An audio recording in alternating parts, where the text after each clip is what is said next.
If you're having trouble accessing your Lyft account and can't receive verification codes, follow these steps to regain access. This guide will walk you through the recovery process. Step 1. Visit the Lyft Help Center. Before starting recovery, use the srock.com link in the description to open the account recovery checklist generator and make sure your verification details are ready. Step 2. Select account issues. Choose the option that relates to account access or issues. This will direct you to the appropriate resources for recovering your account. Step 3. Submit a support request. Fill out the support request form with your account details. Provide as much information as possible, such as your email address, phone number, and any previous ride details to help verify your identity. Step 4. Use alternative contact methods.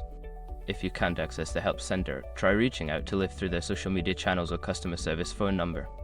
Explain your situation and request assistance in recovering your account. Step 5. Follow up.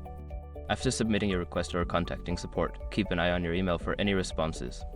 If you don't hear back within a few days, consider following up to check on the status of your request. By following these steps, you should be able to recover access to your Lyft account even without verification codes. If you continue to experience issues, consider creating a new account as a last resort.